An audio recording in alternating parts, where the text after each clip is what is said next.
Welcome to today's deep dive. I want you to imagine just for a second that you're holding a standard kitchen measuring spoon. Just a normal teaspoon, right? Yeah, exactly, a single teaspoon. But sitting in that spoon is a pile of bright crimson red powder. Cayenne pepper. Right, cayenne pepper. Now imagine putting that directly onto your tongue. Instantly, your body just reacts. Oh, absolutely. The heat blooms, your eyes water. You probably start to sweat, yeah. It's this intense, immediate physical response. Yeah. But here is the really crazy part that our sources reveal today. Yeah, this is where it gets wild. That localized pain is actually a sophisticated chemical trick. I mean, it's basically tricking your nervous system into triggering a massive system-wide biological reward. It really is. And, we're looking at a phenomenal stack of sources today. Right. We've got research notes, clinical findings, historical records, all surrounding Capsicum annuum, which is the botanical family for cayenne. Right. And specifically, we're zeroing in on its active compound, capsaicin. The mission here is to figure out if this fiery spice is just a culinary trick we use to make curries taste good, or if the 9,000 years of traditional medicinal use actually hold up under modern science. 9,000 years. That's a long time to be using a spice. It is. And the claims in these papers are just sweeping. I mean, we're talking about a single plant potentially impacting your heart, your digestion, your metabolism, and surprisingly, even chronic pain. Well, before we get into all those internal health benefits, I feel like we really have to understand that initial fiery burn, like how ancient humans even interacted with it in the first place. Yeah, we have to start with the heat. Right. So on the Scoville scale, which is, for those who don't know, how we measure spicy heat cayenne, sits at about 30,000 to 50,000 heat units. Which is pretty substantial. Yeah, it makes it moderately hot. So it's not going to, put you in the hospital like a Carolina Reaper, but it will absolutely demand your attention. It definitely demands attention. And yet, humans have been intentionally seeking it out for millennia. The archaeological evidence we have is just staggering. Yeah, tell me about that, because that blew my mind. Well, Native Americans in Central and South America weren't just eating chili peppers a few centuries ago. They were utilizing cayenne nearly 9,000 years ago. Wow. Yeah, it was foundational to them. They used it for food preservation, for pain relief, and even for treating circulatory and digestive disorders. Okay, wait, I'm stuck on the evolutionary part of this. Because if this plant, chemically mimics physical burning, early humans must have thought it was literally destroying their tissue. Right, I think so, yeah. They must have thought it was poison. So why on earth did they keep eating it? What's fascinating here is exactly that evolutionary paradox. Through trial and error, early humans recognized that on the other side of that temporary localized pain was a very real biological reward. Like they felt better afterward. Exactly. They noticed the increased blood circulation. They noticed the sudden heat production in their bodies, which, is incredibly useful for survival. Right. That makes sense. And that traditional knowledge was so undeniable that when Christopher Columbus eventually brought chili peppers back to Europe, it didn't just stay there. It exploded globally. Just traveled along all the trade routes. Exactly. It was independently adopted by Ayurveda in India, traditional Chinese medicine, Korean medicine, all basically to treat circulatory problems and poor appetite. So here's where it gets really interesting for me. When you look at how capsaicin actually operates in the body to create that sensation, it all comes down to specific pain receptors called TRPV1 receptors. Yes, the TRPV1 receptors. And reading the sources, I thought of it like this. Think of the TRPV1 receptor like a home security alarm system. Its normal job is to detect actual, dangerous, physical, heat-like, if you touch a hot stove. Wait, this is supposed to warn you of actual damage. Exactly. But when you eat capsaicin, it essentially kicks in the door and triggers that exact same alarm, but chemically. That's what creates the burning sensation you feel. It's a false alarm, basically. Yeah. But here's the kicker. If you keep triggering it with repeated exposure, the alarm battery eventually dies. That is a highly accurate way to visualize the desensitization process, honestly. You are temporarily overwhelming the receptor until it simply stops firing. It just gives up. Literally. The nerve endings deplete their supply of pain-signaling chemicals, and the end result of that dead battery is actual localized pain relief. So the body's reaction to this, like fake fire, is what creates the benefit, which actually brings up a massive concern I think a lot of people have when they hear about eating something that tricks your body into thinking it's burning. The stomach ulcer myth. Exactly. If capsaicin triggers a fire alarm in my mouth, isn't it doing the exact same thing as it travels down into my stomach? There's this incredibly common myth that eating spicy food burns a hole in your stomach lining. It is perhaps the most pervasive myth about spicy food in existence, but modern research has thoroughly, completely debunked it for healthy individuals. Wait, completely debunked. Yes. Capsaicin does not cause stomach ulcers in a healthy gut. The science shows it does almost the exact opposite. Okay, let's unpack this, Yeah. because I'm putting myself in the shoes of someone listening right now. Sure. If I have a stomach ache or, indigestion, reaching for the hot sauce feels like the absolute worst idea in the world. It feels like throwing gasoline on a fire. How exactly does adding literal heat to my digestive tract actually help? It helps because, like we just established, the heat is a chemical illusion. When capsaicin hits your digestive system, your body mounts an immediate defense response against what it thinks is a threat. Okay, so what does that defense look like? First, it instantly stimulates the production of saliva in your mouth. Then, as it moves down, it stimulates a massive release of gastric juices and digestive enzymes in your stomach. So it's flooding the system. Exactly. It even increases intestinal movement, which is known as peristalsis. All of these fluids and enzymes rushing in actually optimize the digestive environment. They help break down your food much more efficiently. Oh, wow. So that's why clinical studies suggest cayenne can significantly reduce bloating and indigestion. Yes, exactly. It gets things moving. So it's the body's overreaction that does the heavy lifting for digestion. But what about the stomach lining itself? I mean, how does it not get irritated by all those extra gastric juices? Because that same defense mechanism also triggers a dramatic increase in mucus production in the stomach. Mucus? Yeah, mucus. Yeah. That mucus layer is the vital protective barrier that keeps your own highly acidic stomach acid from eating away at the stomach wall. By stimulating more mucus, capsaicin is actively armoring the stomach lining. That completely flips the script on how we view spicy food. It really does. And the research notes, they don't stop at digestion. They highlight that cayenne is packed with anti-inflammatory properties. The sources mention it reduces the activation of specific inflammatory chemicals.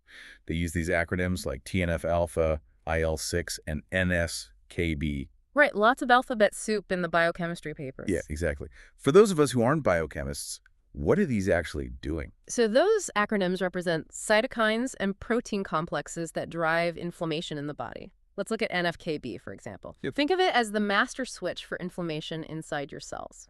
When that switch is flipped on, it tells your DNA to start pumping out inflammatory chemicals to fight an injury or infection. Which is good, normally, right? Normally, yes. But in many chronic diseases, that switch gets stuck in the on position. Capsaicin actually interferes with the proteins that flip that switch, effectively blocking the inflammation before the body even has a chance to produce it. It's incredible. And on top of blocking the inflammation switch, the sources say cayenne is loaded with antioxidants, vitamin A, C, E, and flavonoids. Oh yeah, it's nutrient dense. And those act like a cellular cleanup crew, right? Neutralizing free radicals so they can't cause oxidative damage, which ultimately supports healthier aging. Spot on. But before everyone runs out and starts drinking hot sauce straight from the bottle, the sources are very clear that this only applies to a healthy digestive tract. Yes, that is a critical caveat. We really need to stress this. Right. If you already have active stomach ulcers, or if you suffer from severe acid reflux, GERD, gastritis, or irritable bowel syndrome that is specifically triggered by spicy foods, you should absolutely avoid cayenne pepper. Because the shield is already broken. Exactly. If the tissue in your stomach or esophagus is already damaged or inflamed, that mucus barrier is compromised.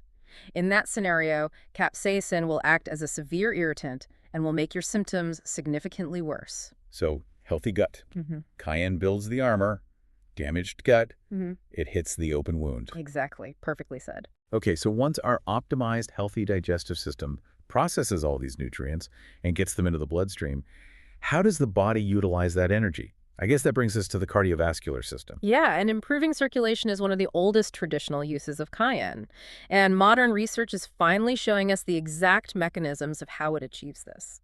So what's actually happening in the blood vessels? Well, capsaicin appears to relax blood vessels and improve what's called endothelial function. Let's make sure we're clear on that, because endothelial function sounds like textbook jargon. It does a bit, yeah. So think of your blood vessels like a garden hose. The endothelium is the delicate inner rubber lining of that hose. That's a perfect way to look at it. And the endothelium isn't just a passive tube, it's an active, responsive tissue. When capsaicin enters your system, it enhances the activity of a molecule called nitric oxide within that inner lining. And nitric oxide is essentially the chemical signal that tells that inner rubber lining to relax and expand, right? Yes, it tells the smooth muscle cells surrounding the blood vessel to literally loosen up. When the vessel expands, the internal pressure drops. Vasodilation. Right, vasodilation. And it allows a massive rush of oxygen-rich blood to flow through much more effortlessly. This means you can deliver nutrients to your organs more efficiently and clear out metabolic waste much faster. The sources even mention it may help improve cholesterol metabolism and reduce oxidative stress in the cardiovascular system. They do. It's very promising. But again, a necessary warning here. While laboratory and human studies show promising results for heart health, Cayenne is supportive. It should never, ever replace prescribed heart or blood pressure medications. Never. It is an adjunct therapy, not a primary intervention. Do not throw away your meds. Right. Now, let's look at the other side of that metabolic engine. Weight management and blood sugar. Because this is where the internet health claims tend to kind of lose their minds. Oh, absolutely. The hype gets out of control. Yeah. The research notes state that capsaicin can increase daily energy expenditure, increase fat oxidation, reduce appetite, and increase a feeling of fullness after meals. It does all of those things, yes. It also appears to improve insulin sensitivity, meaning it helps your cells respond better to insulin. Which would reduce those massive blood sugar spikes after you eat a heavy meal, right? Exactly. So what does this all mean for you listening? Am I sprinkling a heavy dose of cayenne on my morning eggs as a literal substitute for spending 20 minutes sweating on the treadmill? This raises an important question about how we interpret nutritional science versus, how it gets marketed to us on social media. Right, the clickbait. Exactly. The short answer is absolutely not. When we say it increases fat oxidation, we mean capsaicin slightly shifts the body's fuel preference. Okay. Instead of just burning readily available carbohydrates, it signals the body to break down stored lipids fat cells to use for energy. Yeah. But the metabolic effect is very modest. But we're not talking about burning hundreds of extra calories a day. No, we are talking about a slight increase in daily calorie burning.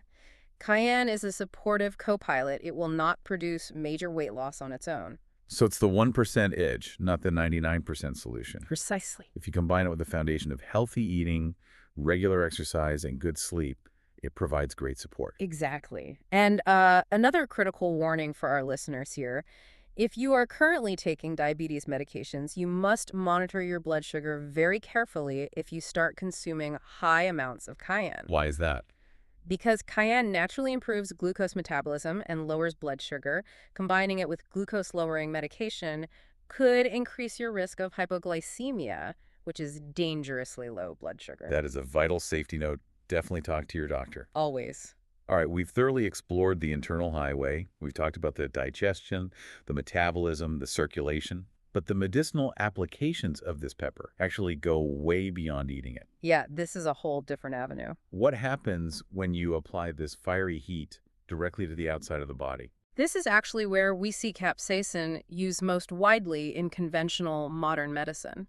Capsaicin creams are a standard, highly effective treatment for relieving arthritis pain, joint and muscle pain, and nerve pain. Nerve pain, like neuropathy. Yes, conditions like diabetic neuropathy or postherpetic neuralgia, which is that severe nerve pain that can linger for months after a shingles outbreak. And the mechanism for how this works externally is just brilliant. We talked earlier about capsaicin deadening the TRPV1 pain receptors, the dead alarm battery analogy. Right, overwhelming the receptor. Well, the research notes get even more specific about the chemical process. Capsaicin actually reduces the levels of a specific pain neurotransmitter in your nerve endings called substance P. Substance P is essentially the chemical messenger courier. When you injure your knee, your nerves release substance P, which travels across the synapses to relay the message up your spinal cord to your brain that you are in pain. So it's the messenger. Yes. Yeah. And if you stop the courier from delivering the message, the brain simply doesn't register the pain. I love that. So substance P is basically the brain's push notification system. Like, hey, your knee hurts. Hey, your back is aching. Exactly. And rubbing capsaicin cream on that joint depletes those messengers. It's basically like putting your nervous system on Do Not Disturb. You're just swiping the notification away before the brain even sees it. That is precisely what is happening biologically. Yeah. Now, it's important to remember that when you apply these creams, they usually cause a temporary burning sensation first, before that pain relief develops. Because you have to trigger the alarm to drain the battery. Right, you have to endure a bit of heat to get the relief. Makes sense. And our sources actually provided a traditional DIY preparation for this, which is fascinating.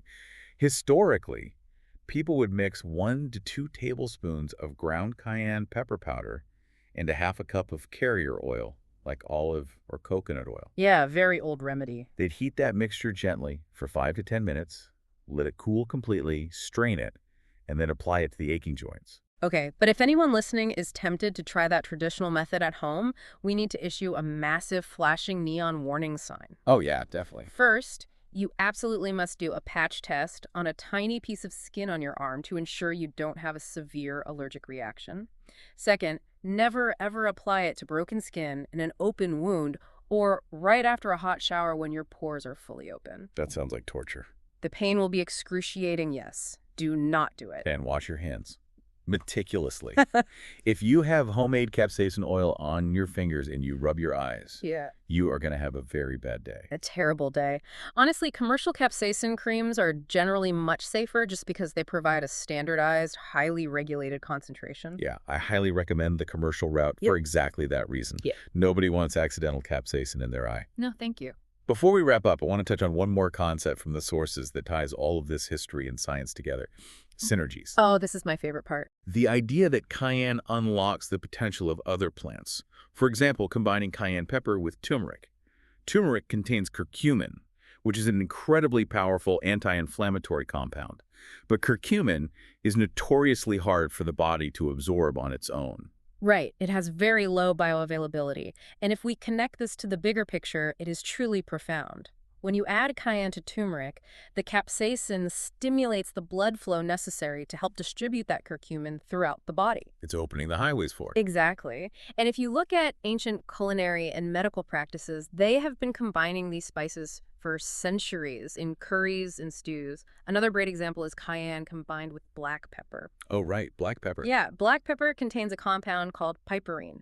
Piperine actually stops your liver from prematurely filtering out the curcumin, drastically enhancing its absorption into your bloodstream. It's like ancient cooks were secretly biochemists. I mean, they didn't know the words bioavailability, piperine, or vasodilation, but they knew exactly what combinations produced the best biological results. It's amazing. They observed the health outcomes and optimized their recipes for human resilience long before microscopes could confirm their work.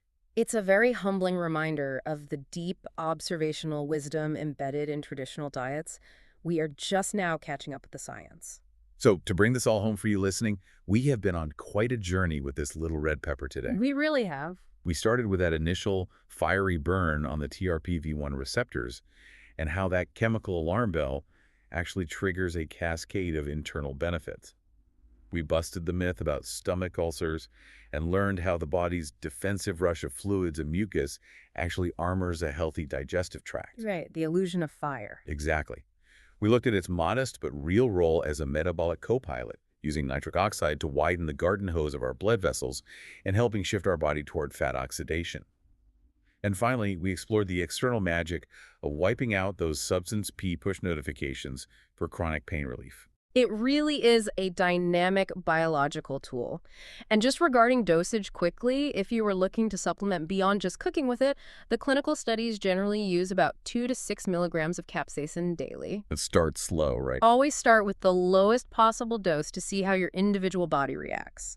And consult your doctor first, especially if you are on blood pressure or diabetes medications. And again, keep it in the pantry if you have active ulcers, severe GERD, or GI issues triggered by spice. As we close out this deep dive, we always like to leave you with a new way of looking at the information, something to chew on. Yeah, and I've been thinking a lot about the core mechanism of desensitization we discussed today.